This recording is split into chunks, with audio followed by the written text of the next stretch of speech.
what is a diversity statement?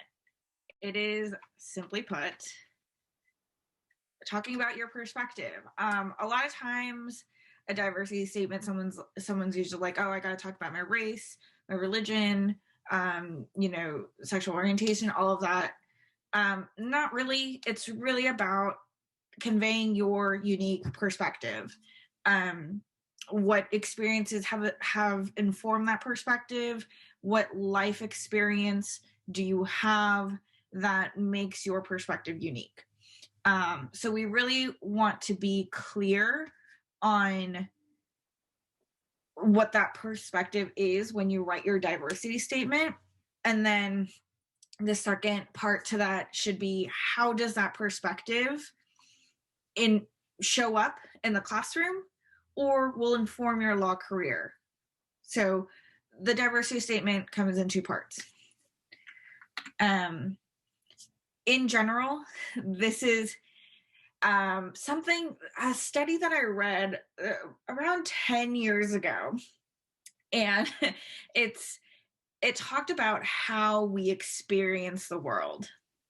And I know this looks a little funky, but the very bottom, it says hearing, and it's hearing other people's experiences. Listening to other people's experiences is the vast majority of how we get information about the world. So a lot of times you read history books, right? And this also includes like video for the modern age. So, there's people who are notorious TED Talk listeners or TED Talk watchers. Those people are hearing other people's experiences, taking those lessons and kind of interpreting them in their own way. A lot of times, and then the second tier is reading someone's experience. And this kind of talks to, reading someone's diary, which I know a little bit ago was a very popular format of writing. So reading something is the second tier of way of how we experience the world. And then the third tier is us actually doing the experiencing. So, you bungee jumped or you skydived. That's an experience that you have done. The reason why it's in a pyramid is that it's just the sheer number of things, right? We can hear thousands of things over the course of, let's say, a week. We can read a couple books over the course of a month. We can experience unique things, but maybe not every day, every moment, every second, right? So just the sheer number of experiences, yes, it's a lot, but we can know more, learn more, feel more with reading and hearing. However, the potency of what we experience is much more potent in that top tier of what we ourselves experience in our own skin. So yes, you may hear, let's say you may hear about the veterans from World War II. That's different from actually experiencing it. So the potency of that experience is a little bit different, and we want to be aware of that. That's just like very general how to define what we experience. And then experiences with regards to a diversity statement, I like to say splits up into circumstance and choice. And when I say circumstance, these are things like race, gender, community that you grew up in, your family, all of that. Those are circumstances that you really didn't have a choice in. You didn't explicitly choose to do X, Y, and Z. Whereas choice, which this is a bigger category of items, your job, your social activities, your sports, all of that, those are considered what I consider choice. So we're dipping into both buckets when we think about diversity statements.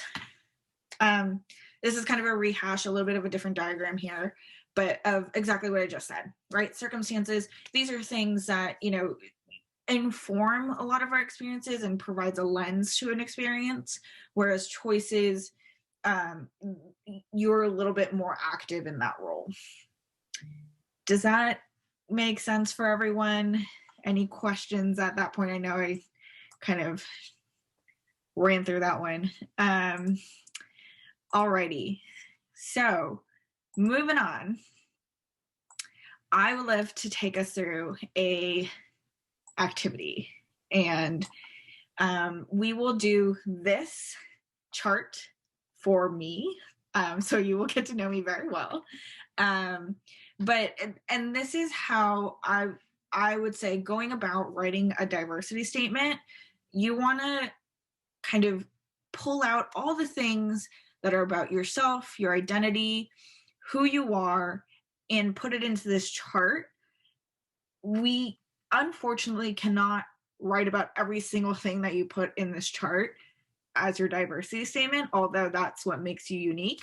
I encourage you to pick one, maybe two of those items that resonate with you as a pretty important thing about yourself and write about that. So I'm just going to take you through the process of kind of downloading all the things about yourself into this chart, and then we will go about how to identify what we call perspective for the diversity statement. So getting out of presentation mode, this is for Ayaka Chin on March 10th, 2021. So circumstances, this is what I say, Japanese American, right? I identify as female. I am 28 years old. I grew up in a family with two parents, sister. I grew up in San Francisco. I did not have a choice in where I grew up, so I put that in circumstance. Yeah, this is kind of, I don't identify with any religion.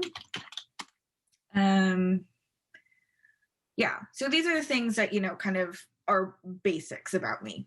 I guess you could put in like I was born in January, but that's a little too granular.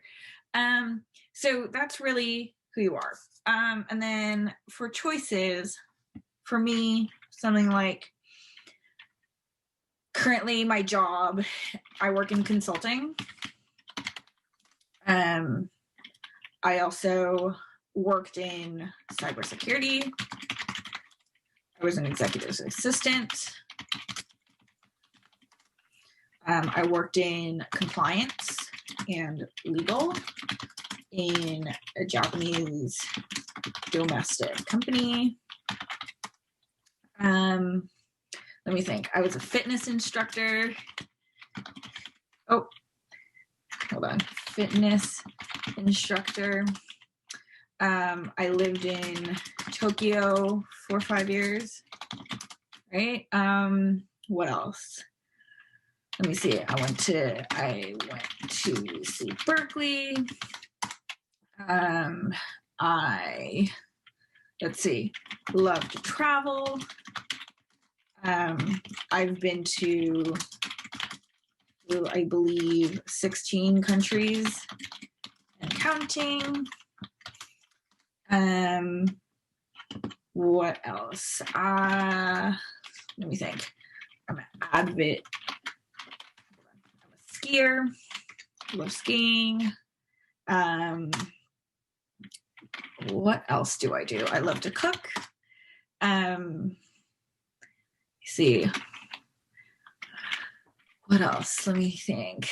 I think, so all these things are choices that we make, right? These are all the things that are a little bit more than what's on your license, on your driver's license, let's say, right? These are all things that are a little bit more, and these are big experiences that I've had, and also include stuff that are big, like life events. I would say something like, if I was not close to my grandfather, but my grandfather died freshman year of college, and I couldn't go back to Japan to see him. Hey Ayaka, I have a question actually on this exact like line of your choices that I have seen come up, and essentially like I've seen before people bring up, or maybe in their essays, for say example a diversity statement where they will talk about a family member, like something while like they were in school, and obviously we don't wish harm on anyone, and so I apologize if this is like content warning for anyone, like maybe like a family member suffered like a substance abuse issue or a medical issue, and it impacted the applicant's life, where maybe they were taking a semester off to care for that person, or in in a similar sense of taking care of a family member, maybe they immigrated to another country and it was on the applicant to maybe help their parents, for example, like learn a new language or file paperwork. So, in terms of that sort of like proximity to these experiences, where do you think the applicant like lies in that, in telling their own story, and like how much of it is telling their own story? I mean, I'm sure it's all in execution, but I'm just really interested to hear your thoughts on that. And probably there's not a right answer, but I just see that a lot, and I have it for myself as well. Uh, awesome question. Love it. And I think that's a great point. That some of the things that we might want to talk about in our diversity statement might not be something that you've directly experienced, but you are a second order. You have a second order effect to that actual experience. So, for example, if there's some hardship with somebody that you're close with, and therefore there was an effect on your life, your daily life, day to day, stuff like that. Like, I would focus on the effect on you and how you reacted to that rather than that event itself. The event itself is not as important in the context of a diversity statement. It's an important event, but not as important as how you react to it, how you've taken that moment that is very, very difficult, and how it's affected your perspective, right? So we want to be very clear that in a diversity statement, it's about yourself. It's not about somebody else. So you want to make sure that you are the center of the story. Not to say that those experiences are not important. Those experiences aren't impactful, but we're looking for how that impacts how you perceive the world and how you view the world, and how that can be helpful in a classroom setting or in law school. So I hope that answers your question. Tell me if it doesn't. I think you bring up a really great point, and when you said it was about the applicant's perspective, and I've heard this as well, that the applicant, the writer, has to prove that not just that all these things happen to them, but they're a really good, for lack of a better word, a good thinker about what happened to them. And they're able to process that event, and then like their perspective changes, or it alters their actions from there on out. And that's how they bring value to a classroom, is having that additional value. And so I guess and maybe this is like taking a step too far, but like, for example, the last choice that you brought up, and this is actually a really sad event, when your grandfather died freshman year of college, like could you share a little bit about like how would you talk about that? Yeah. If you're comfortable with that. Absolutely. And Alyssa, you're like 3 steps ahead. So, we'll talk about how we pull a perspective out. But for example, for this last item that I put here, my grandfather died freshman year of college. Sad event. My extended family all live in Japan, so it would have been 2 weeks out of school just to go see him, which is not possible, especially at UC Berkeley. I don't know if you guys know, but the workload there is kind of insane. So it was just not feasible in any way. And the decision was mine to say, unfortunately, I cannot do some traditional things that, you know, we have to do for when a family member passes. However, I am choosing to stay here and continue my studies because that is important to me. And I know that my grandfather would understand. So that instead of the focus being, oh, I couldn't go see him, it was such a bad circumstance, it's more talking about my ability to look at that situation and say, rationally thinking, yes, tradition, but also my future, my education. And at that point in time, I needed to prioritize, and I made this a priority to stay in school and to be successful in school. You know, I can go back to Japan in 3 months when it's summer vacation and kind of follow through on the tradition. So that is the story, rather than my grandfather died in an inopportune time in my life, right? So I think that's how you separate out that. How that informs perspective, if we take it one step further, would be, you know, what is rational thought, and how to use rational thought in a time when there's high emotion and duty to family, duty to tradition. You know, can I prioritize myself? And by action, I can. And, you know, rational thought and being very grounded is something that I think you want in a lawyer. So that's a quality that you can highlight in a diversity statement. So Wow, that's super powerful. hopefully that makes sense. But yeah, so all this stuff, I think many times we've heard Steve say, you can write a diversity statement. Anyone can write a diversity statement. And I think everyone here has experiences that I've listed in the choices part of this chart, and more. I'm sure there's more experiences out there. I'm probably drawing a blank on stuff, but I'm sure there's a lot more I can put in this. Every single item can turn into a diversity statement. Maybe not the best thing, but every single one can turn into a diversity statement. So now that we have all these topics from my life that we can use, we got to go into how to choose the right one. And I think that takes that one step further into looking into what does it mean in terms of a perspective. So, for example, if we start on the circumstances side, because I think that's a little bit more familiar to people, I see a lot of diversity statements that start off with, I am Asian American, I am Chinese, I'm a Chinese immigrant, or I am Japanese American, or I'm zero generation X, Y, and Z.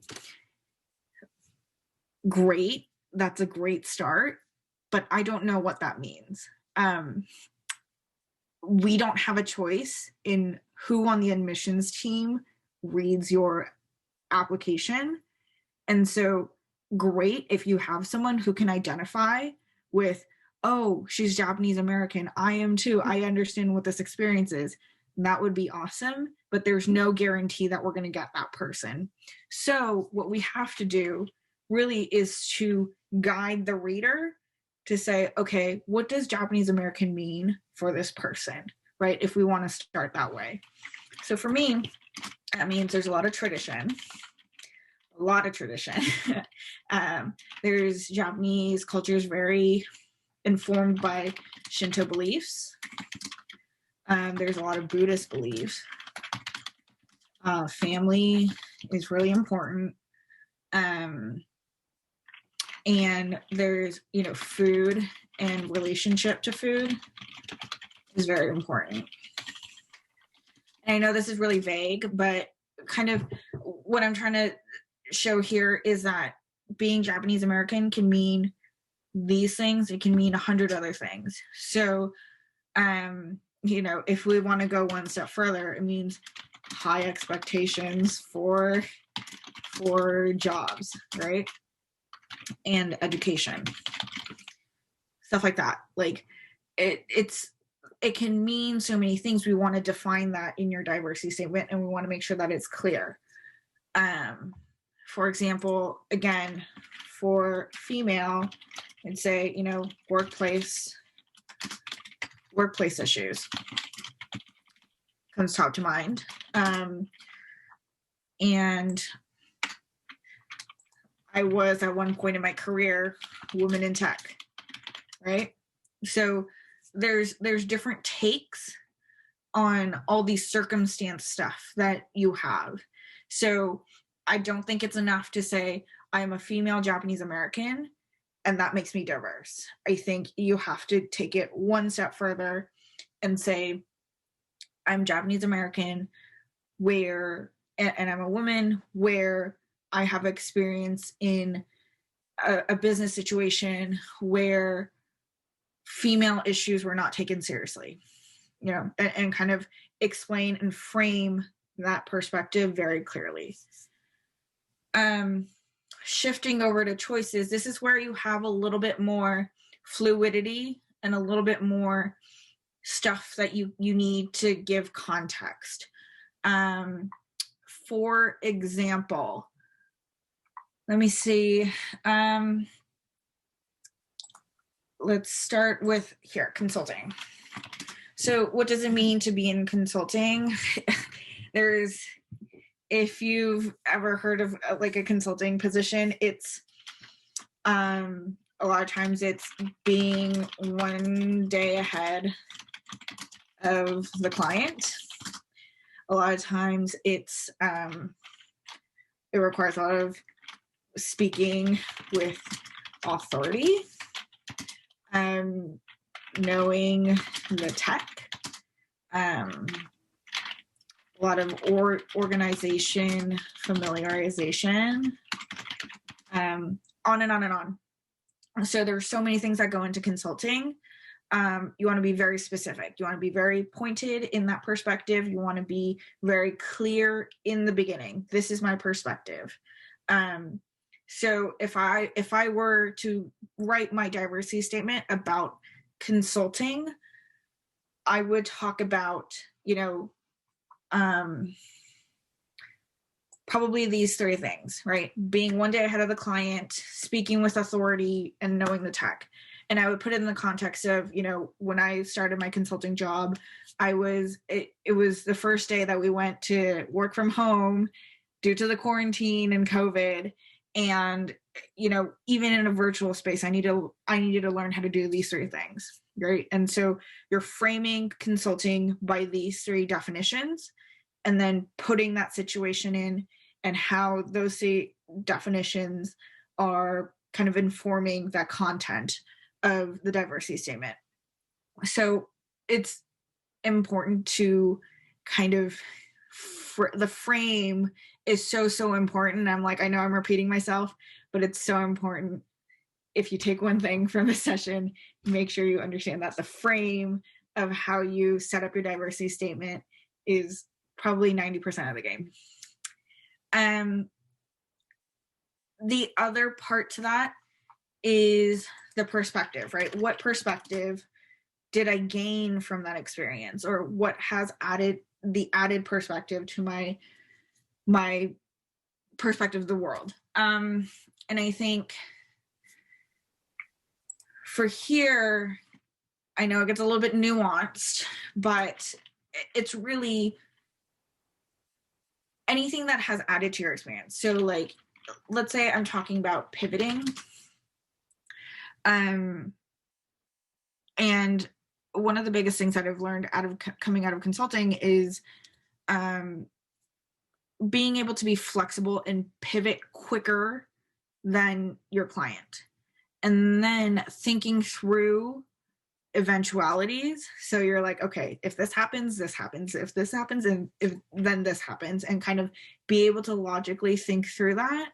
And then don't bring all of that to the client, but kind of choose what you think the client needs and then bring it to them. So that's kind of the perspective of being deliberate with, even if you're pivoting and there's a lot of changes going on, being deliberate with what you're presenting instead of presenting the whole platter of things that can happen. Be very deliberate. And I would talk about that perspective. So that diversity statement would look like, with this experience, with X, Y, and Z experience, this is the perspective that came out of that. And then we would need to pivot to, how does that inform, or not inform, sorry, how does that show up in a classroom, or how would that show up in my law career? And I think that probably is a pretty easy transition with that example of, like, in my law career, you know, I would know how to sort through a lot of information, kind of pick what is the most important, what is the most essential, and move forward with that. And I think it's important to follow through with that, just because you are sending this into a law school where they're kind of concerned with what goes on in the classroom. How does that student show up in a law career beyond? So I would really follow through on that, and make sure that you have that in your diversity statement. I know I've talked for now 20 minutes straight. Are there any questions out there at this point? Sorry, and I'm like, I lost my chat somewhere. I know, and if you pick up on that chat, I'm jumping in, and anyone, please feel free to also just unmute yourself and talk over me if you want to jump in here. But I know in the chat I suggested that the disability, maybe like there's so many, like hearing impairments, visual impairments, speaking impairments, and really the list goes on, that could inform somebody's perspective and the way that they move through the world. And we need more of those people in the law school career and law school field, like law field as well. So I think that would be a great like place to start as well. So I added that kind of into the document, you know, per se, just things to talk about. But I did have a question, Ayaka, in terms of what you're saying about making sure that your essay follows through to highlight a career. And I'm wondering if you do feel that is absolutely a necessity for a diversity statement, or for an essay in general, to point to like this sort of like longer term goal set, or like long term mindset for the applicant, or is talking about getting in that classroom enough? Because many law, like, you don't have to be a lawyer to go to law, like, you know, that doesn't have to be the end goal. So I'm just wondering on where your line is on that. Thank you for the question. And number one, yes, disability, absolutely. I think that enriches, you know, the information that we have about you and all that. So I think that's a great point, Alyssa. With regards to the follow through, I say, you know, how it shows up in the classroom, or how it might show up in the law career, because a lot of times we're all thinking about that. But, you know, as you said, and you're absolutely right, you know, coming out of law school doesn't mean you have to be a lawyer. I think the minimum that should be done is the future perspective, right? Just say, like, I've gained this perspective, and you live that perspective, and it informs everything you do in the future. I think that's a minimum. I think it's nicer to the reader if it's a little bit more concrete. So as comfortable as you can be with that future perspective, if all you're comfortable with is saying, you know, that perspective is what you'll hold with you looking into the future, I think that's enough. But it would be nice to see, you know, like in the future, like let's say you want to do like family law, like how it would speak to that, if that's how that essay is going. I also think that it is a degree of how well you write as well. So some people are very good with words and can write an amazing ending to their diversity statement that doesn't have to touch on future career at all. So I think it's a balance between that. But I think you should just go as comfortable as you can be, but make sure to follow through to some sort of look to the future, I think is what I would say. Awesome. Jocelyn, I see your hand up.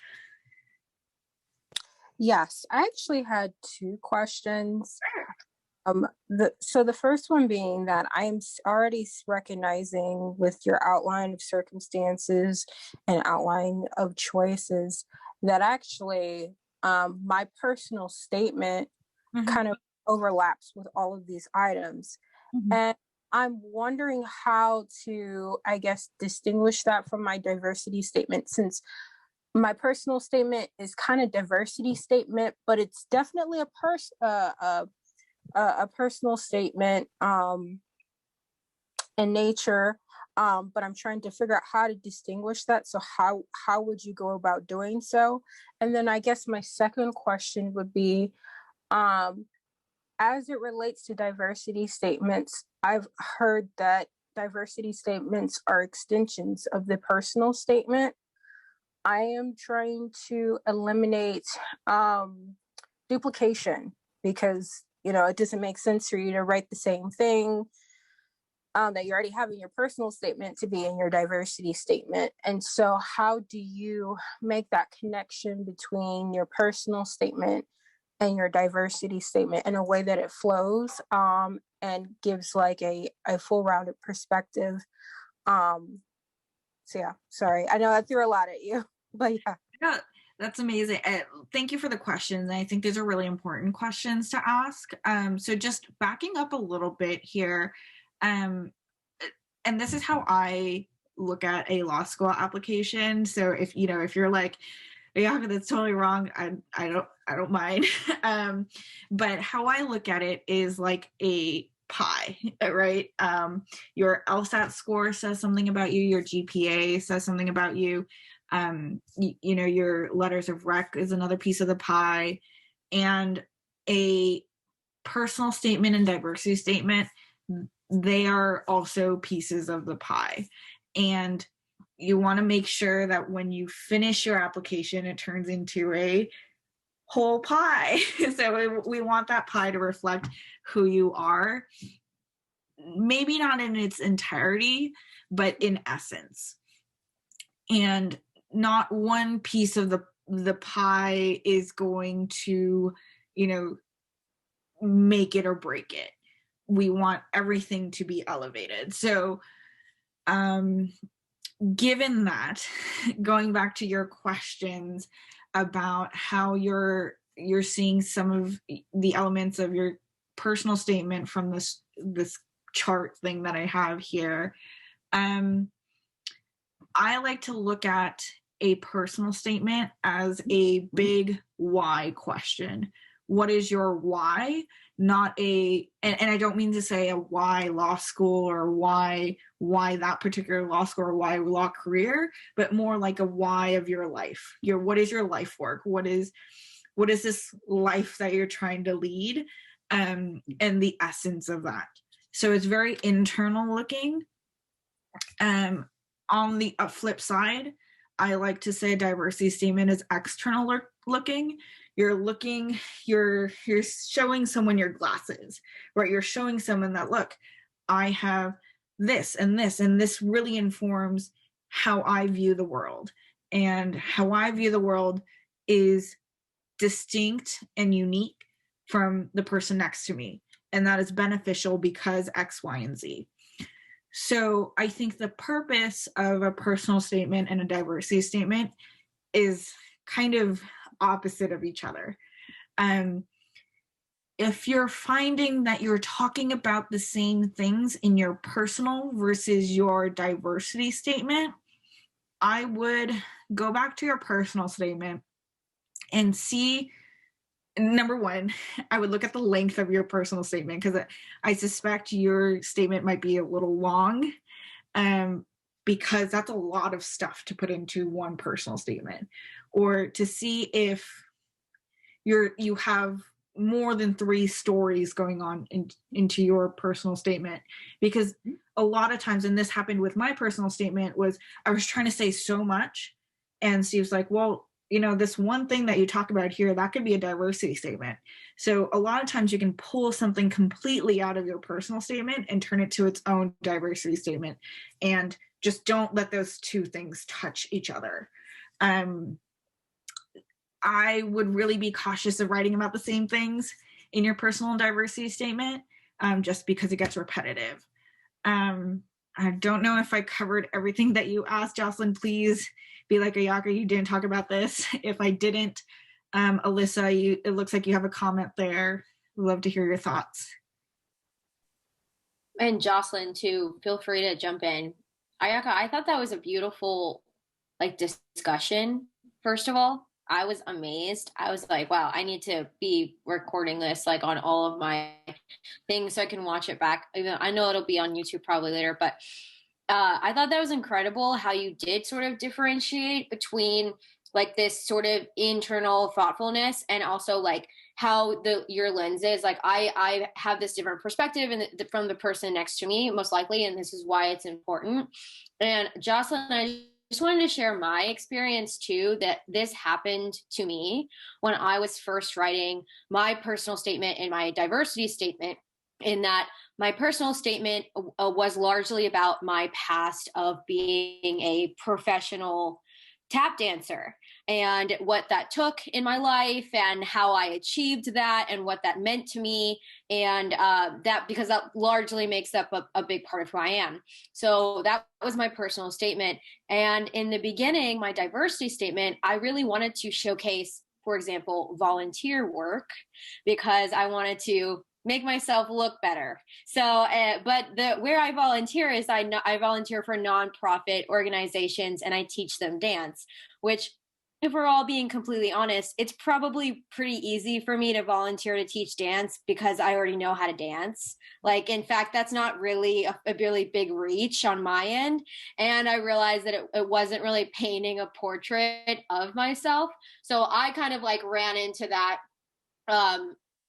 speed bump on my own, and I don't know if that helps anyone else. So I had to sort of go back to the drawing board and figure out what else about myself. And that conversation aside, I feel that there's a part from this conversation on the whole missing, in terms of how an entire essay can really be a zoom in on one moment in life.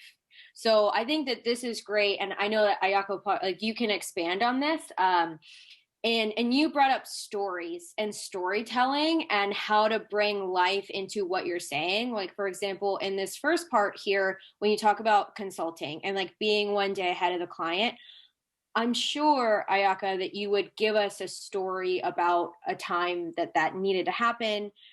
But I wanted to just also, I've seen some really fantastic essays that have to do with somebody's one walk in a park. And this one walk through the park makes them think about things in a different way. So I wanted to also remind everyone that if you're finding you're repetitive, it's kind of like what Ayaka said, you could zoom in so intensely on one moment and it could still be a really beautiful essay and effective. Well, thank you, Alyssa. And I think that's great advice. And just so you know, this is what's listed here. This is really a jumping off point. So, you don't really have to write anything about your life choices if you don't want to. You could really talk about anything you want, because anything can turn into a diversity statement. I think this can get your creative juices going. So take that as it is. And then Jocelyn, I see your hand raised again. Yeah, so I guess in response to the wealth of knowledge that you guys have been sending my way, which I totally appreciate, I definitely, so as it relates to my personal statement, my personal statement, I've went through several drafts, and I have it about 1,000 words, maybe that, and I'm pretty proud of that because it was like 6 pages about the story of my life. And so like I really had to, like you said, you really have to narrow down one specific moment and really explain the why. But when I'm talking about, I guess in terms of things of overlap, I should have probably been more specific, is that like, so talking about racism is a common theme that I'm seeing in relation to my personal statement and my diversity statement, because it impacted my life so much so. And I guess I made a lot of choices as directly, I guess, in my experience dealing with it. And so I'm trying to like make sure that, I guess, my personal statement and my diversity statement, while it does flow, it's not like, I don't know, because I don't want to say generic, because it's not going to be generic, but I guess in the season where we're talking about like, a lot of social and problems, a lot of inequities and different things of that nature, I'm very conscious of the fact that a lot of people are going to be talking about their experiences with racism, COVID-19, etc. Right. And so I'm just looking to, I guess, make sure that my, I guess, diversity statement and personal statement, while they connect, they're very distinct in nature, with everyone having a story to share. But I don't want it to be like, oh, it's one of those stories, that we're constantly getting. So I don't know if that clarifies, but thank you like so much for giving me a perspective and a direction on how to, I guess, handle my diversity statement. Yeah, absolutely. And, I really hear your concerns about, writing an essay about, racism and social, what do you call it now? I'm blanking for words now, but like, disruption and all of that. And, it's funny, I was talking to someone else who had who was writing their personal statement about how they experienced Black Lives Matter last year. And so I do think, and I'm sure you are very much aware that it's going to be a very common topic to write about. How you can make that unique and personal is how you experienced it, and being very much focused on your experience, and not just like, oh, it happened in my city and it made you think about X, Y, and Z. It's like, no. Let's go way more deeper. You're going to have to dig really deep into that, and kind of tell us about what elements went into you feeling the way that you feel, to experiencing it in the way that you experienced it. I know I mentioned it in my personal statement class, I believe about a month ago, that like these very big events that happen in our nation and across the world, COVID, Black Lives Matter, those big events, those are easy for a admissions officer to read, because it's really easy to understand circumstance that way. However, it takes a lot of bringing yourself into the essay, and that might be a really hard process, but I'm sure, Jocelyn, you're doing very well with it.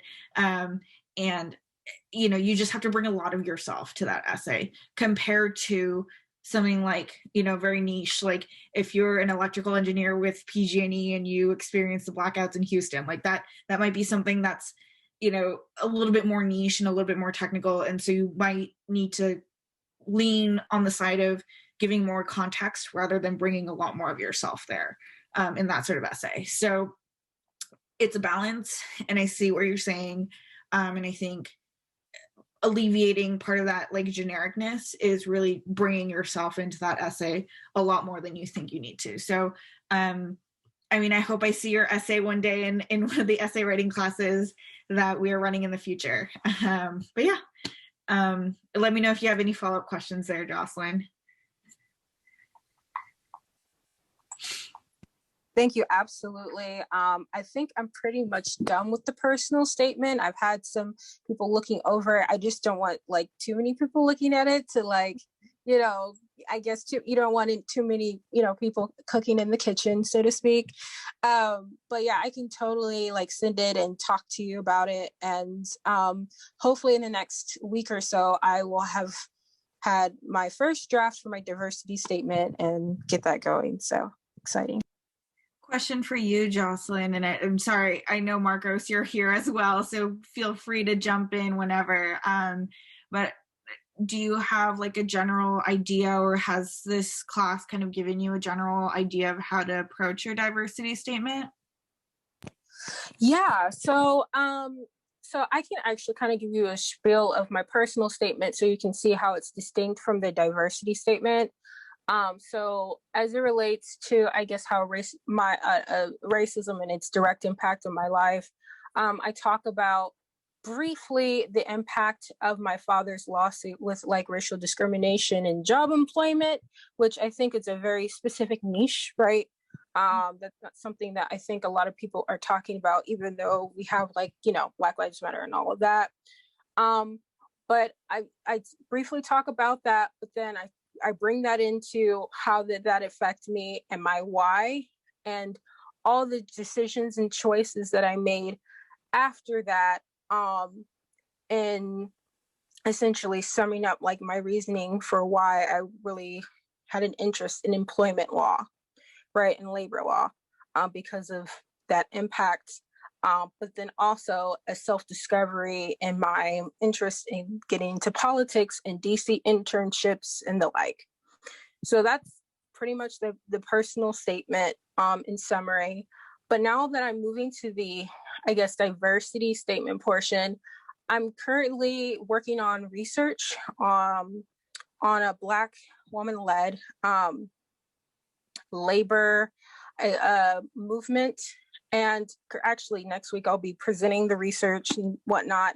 And so I think I'm going to go that route for the diversity statement, and explaining kind of like my outlook on the world, even though it does connect to the personal statement in the sense of I'm talking about employment, my personal experience with the law and employment and employment practices and protections and that sort of thing. I think that discussing my research, my historical research, I think would bring like a different take, and I think like a perspective, an external perspective, right? Because I'm still going towards my future, I guess, my future career, and working as a civil rights attorney, dealing with employment law, racial discrimination, that sort of thing. But it's coming from a different perspective of I'm using my analytical skills. I'm doing research. I'm all of these other skills that I'm building, and I guess informing me historically about my world as it relates historically to employment and labor politics. So I don't know if that makes sense, but that's kind of where I'm going with that. No, I think that's awesome, and I think that's great. And when you said research, I was like, oh my God, analytical skills, and you said it, so I was like, yes, like I think that's great. And yes, you're talking about something similar that's in your personal statement, but you have this like analytical angle, research angle, which is very different, right? It's not just you experiencing, and seeing your father go through that lawsuit and then seeing the Black Lives Matter, like it's very different. So I think you'll be successful in writing that essay, and it'll be, different enough that it does its purpose. And yeah, I think that's a great direction to go. So sounds amazing. Yes, as Alyssa said, impressive. If there's no more questions out there, I'm happy to give everyone back 9 minutes. Actually, I do have one more question. Yeah. Sorry, I came specifically because I was like, I have been struggling with trying to figure out this personal or not personal, but diversity statement. So like when we talk about the length of a diversity statement, how long do you think it should be? Should it be about 1,000 words or less? Because again, I don't know. I don't know how, like, the weight in which, schools look at or hold the diversity statement opposed to the personal statement. Because I hear the personal statement basically preach this gospel, and then like the diversity statement's like, well, you could have it, and it's kind of like lost in the details. So can you kind of unpack that for me? Sure. I believe, and there is some variance by school, but I believe, the diversity statement is about 500 words, or one page double spaced on a standard page.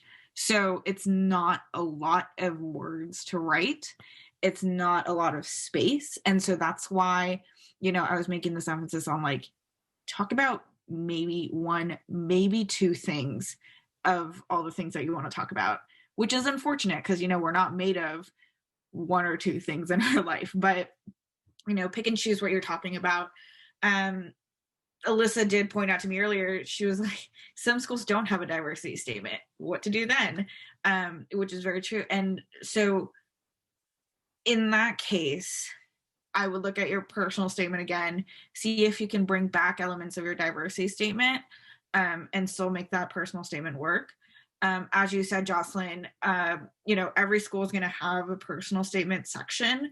Every school may not have diversity statement. They may have other extra essays that you can send in, and see if you can pull in those elements from your diversity statement into those extra essays if they have space for that.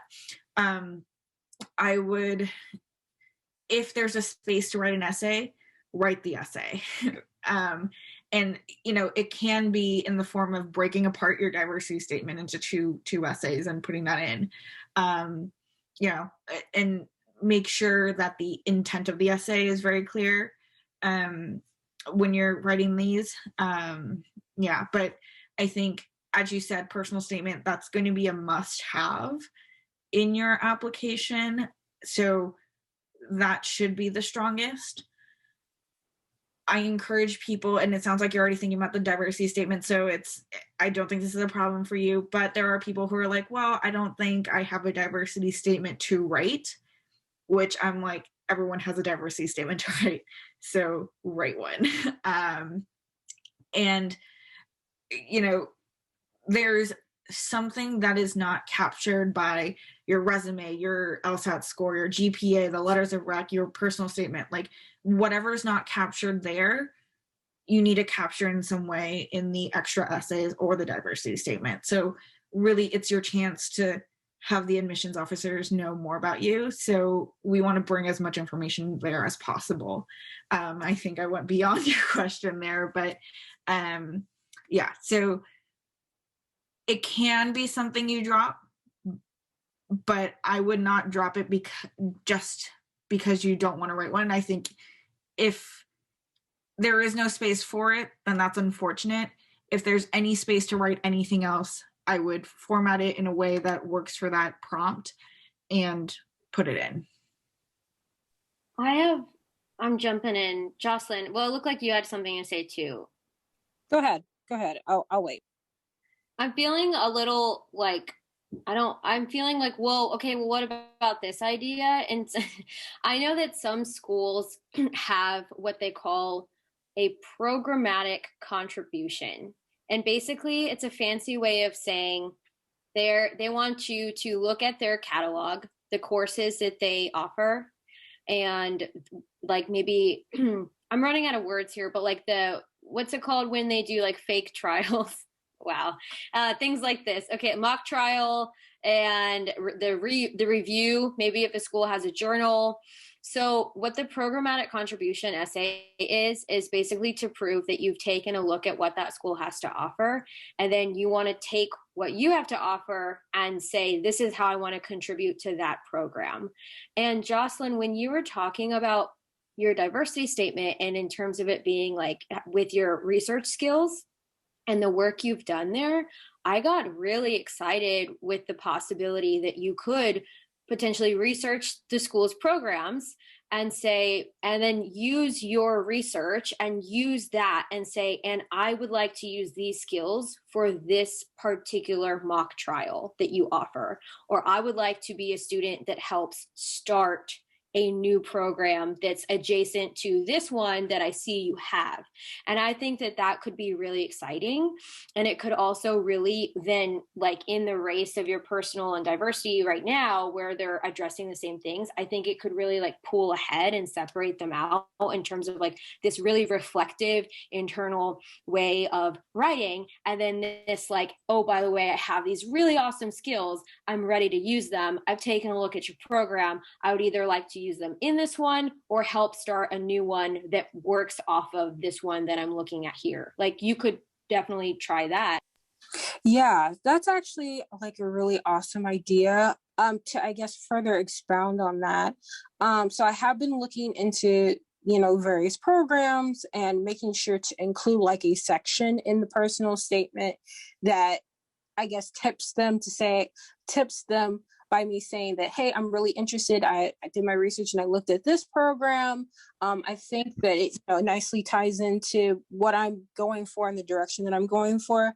Would you say that as far as the diversity statement portion, I can essentially take that, I guess, that sliver that's mentioned in the personal statement and expound on that really in the diversity statement, and connect that to basically what Ayaka said as far as the future, as far as career goals or where you see yourself in the future, and then also, I guess, this external perspective and your outlook on life and the vision, and connect that to the external versus the internal, which is a part of the personal statement. For sure. And I think you nailed the head of the nail with that one. I think, you can mention the same program. We want to make sure we're not rehashing the same thing as the personal statement, but kind of, and I love how you flipped it and said, how is that, how will you show up to that program, or how will you show up to that classroom, and even beyond, right? And so I think that you've put it beautifully there.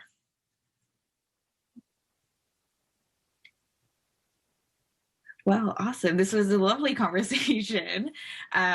Thank you, Jocelyn. Thank you, Alyssa. And thank you, Marcus, for being here.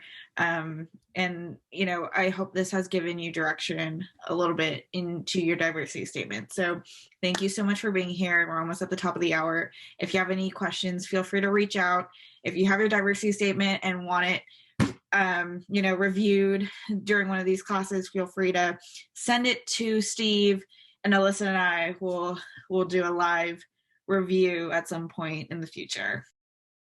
Thanks for tuning into the show. Please subscribe if you haven't done so already to be notified of new episodes as I release them, and feel free to reach out if you need anything at all as you move forward with your prep. I'm happy to help however I can. In the meantime, I'll wish you all the best and take care.